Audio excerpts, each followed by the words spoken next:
Brethren, we're assembled as a mighty body of the Mes frères, nous qui sommes assemblés au centre de conférence et dans le monde entier, nous formons un groupe impressionnant de détenteurs de la prêtrise. Je suis honoré, je me sens bien petit devant ma responsabilité de vous adresser quelques remarques. Je prie pour que l'Esprit du Seigneur soit avec moi pendant que je le fais. Il y a 75 ans, le 14 février 1939, on célébrait une fête publique à Hambourg, en Allemagne. Au milieu des discours pleins de ferveur, des acclamations de la foule et des hymnes patriotiques, on a mis dans l'eau, dans l'Elbe, le nouveau navire de guerre, le Bismarck. Ce navire, le plus puissant en service, est un spectacle impressionnant d'armement et de technologie. La construction avait nécessité plus de 57 000 plans pour les canons de 406 mm montés sur triple tourelle et contrôlés par radar. Le navire comportait 45 000 km de câbles électriques.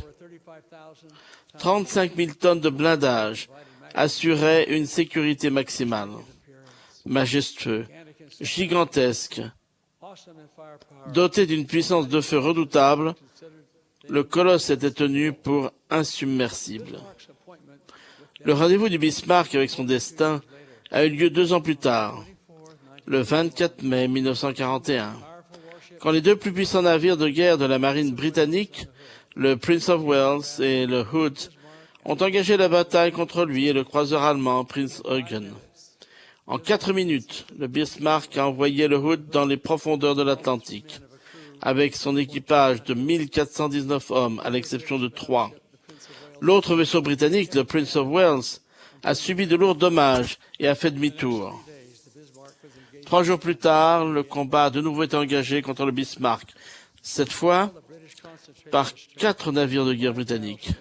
En tout, les Britanniques ont concentré la force de 8 cuirassés, 2 porte-avions, 11 croiseurs et 21 destroyers pour trouver le Bismarck et le couler. Au cours de cette bataille, les obus n'ont réussi à infliger que des dommages superficiels au Bismarck. Était-il vraiment insubmersible?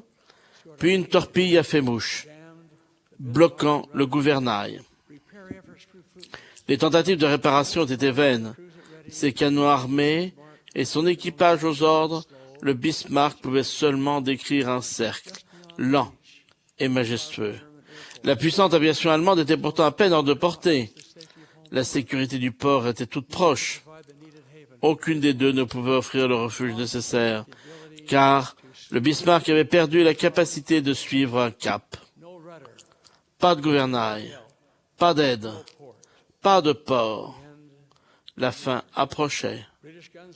Les canons britanniques ont fait feu, tandis que l'équipage allemand s'abordait et coulait le navire qui avait paru indestructible. Les vagues de l'Atlantique ont d'abord léché ses flancs, puis elles ont englouti la fierté de la marine allemande. Le Bismarck n'était plus. Comme le Bismarck, chacun de nous est un miracle d'ingénierie. Mais ce n'est pas le génie humain limité qui nous a créés. L'homme peut concevoir les machines les plus complexes, mais il ne peut leur donner vie, ni les doter de pouvoir de raisonnement et de jugement. Ces dons sont divins. Seul Dieu peut les accorder. Mes frères, il nous a été donné un moyen, semblable au gouvernail vital d'un navire, de déterminer la direction que nous prenons. Le phare du Seigneur nous guide tous, tandis que nous naviguons sur les mers de la vie. Notre objectif est de suivre un cap immuable vers le but que nous désirons atteindre, qui est le royaume céleste de Dieu. Un homme sans objectif est semblable à un navire sans gouvernail qui n'a aucune chance de rentrer à son port d'attache. Le signal nous est donné. Fixez votre cap, hissez votre voile, positionnez votre gouvernail et avancez. Il en est de l'homme comme du Bismarck. La poussée des turbines et la puissance des hélices sont inutiles sans cette direction. Cette mobilisation d'énergie, cette canalisation de la force que permet le gouvernail, invisible, relativement petit, mais absolument essentiel. Notre Père a donné le soleil, la lune et les étoiles, des galaxies célestes pour guider les marins sur les routes maritimes. À nous qui avançons sur le chemin de la vie, il donne une carte claire et montre le chemin menant à la destination que nous désirons atteindre.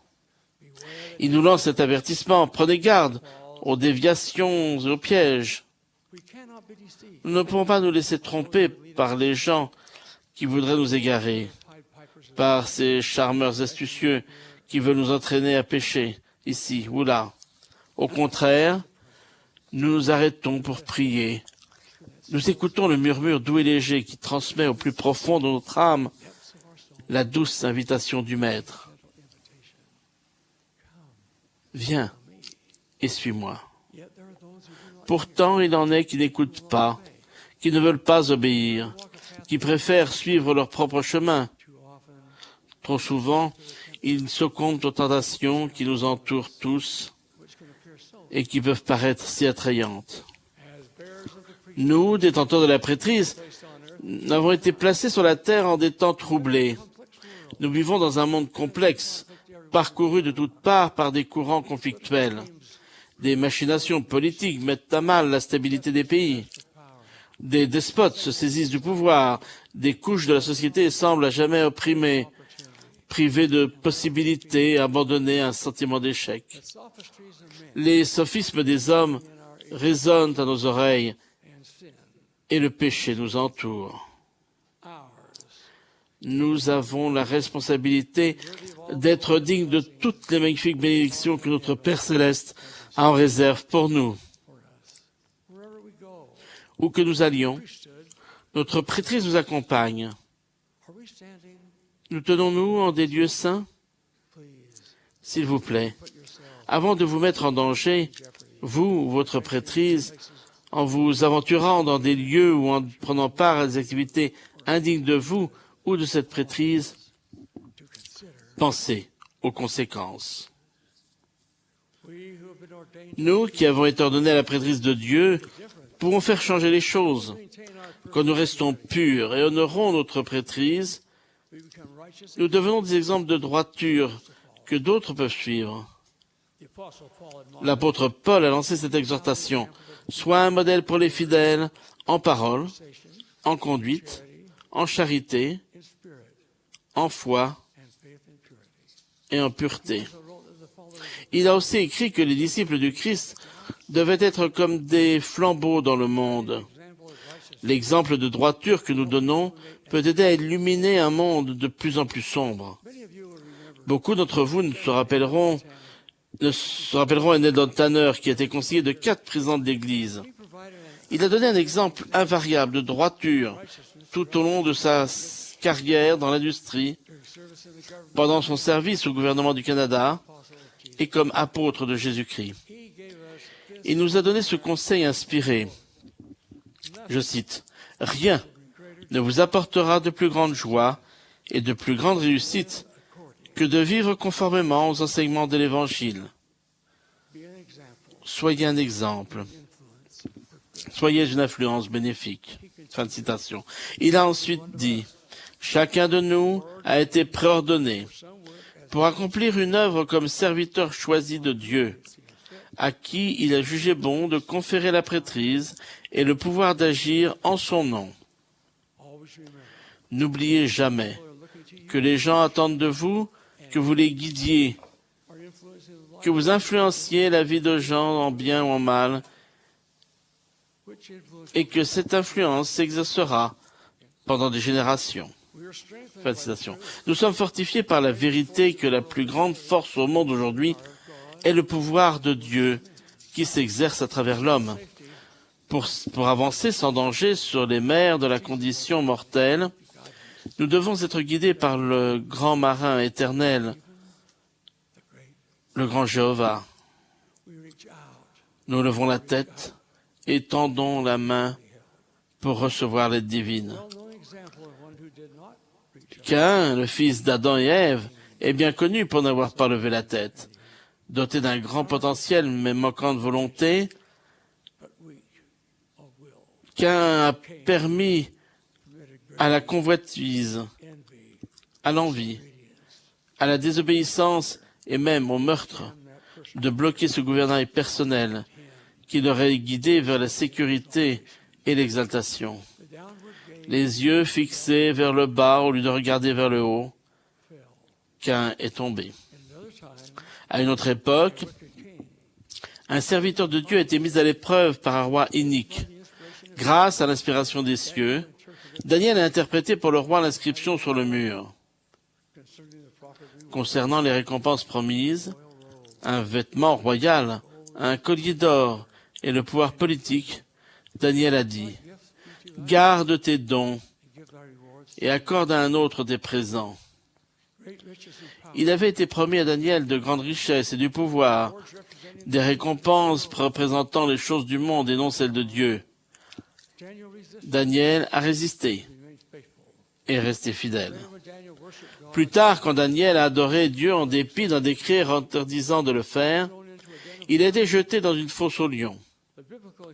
Le récit biblique rapporte que le lendemain matin, je cite, « Daniel fut retiré de la fosse et que l'on ne trouva sur lui aucune blessure parce qu'il avait eu confiance en Dieu. » Fin de citation. Dans un moment de besoin extrême, la détermination de Daniel de garder le cap lui a permis de bénéficier de la protection divine et assurer sa sécurité. Cette protection et cette sécurité peuvent être nôtres si nous gardons nous aussi le cap vers notre foyer éternel. L'horloge de l'histoire, comme le sable du sablier, indique le passage du temps. Une nouvelle troupe de comédiens occupe la scène de la vie. Les problèmes de notre époque surgissent, inquiétants devant nous. Tout au long de l'histoire du monde, Satan a travaillé sans relâche à la destruction des disciples du Sauveur. Comme le puissant Bismarck, si nous succombons à ces persuasions, nous perdrons ce gouvernail qui peut nous amener à bon port. Au lieu de cela, aux prises avec une vie moderne compliquée, nous nous tournons vers Dieu pour être guidés de manière infaillible afin de choisir et suivre le bon cap. Notre Père céleste ne laissera pas sans réponse notre supplique sincère. Si nous recherchons l'aide divine, notre gouvernail, contrairement à celui du Bismarck, ne nous fera pas défaut. Dans notre voyage personnel, puissions-nous naviguer en sécurité sur les eaux de la vie. Puissions-nous avoir le courage de Daniel pour rester fermes et fidèles en dépit du péché et de la tentation qui nous entoure. Puisse notre témoignage être aussi profond et aussi fort que celui de Jacob, le frère de Néphi, qui, lorsqu'il était confronté à quelqu'un qui cherchait par tous les moyens possibles à détruire sa foi, a déclaré « Je ne pouvais être ébranlé ». Mes frères, guidés par le gouvernail de la foi, nous trouverons nous aussi le chemin pour rentrer chez nous en toute sécurité auprès de Dieu, pour demeurer avec lui éternellement.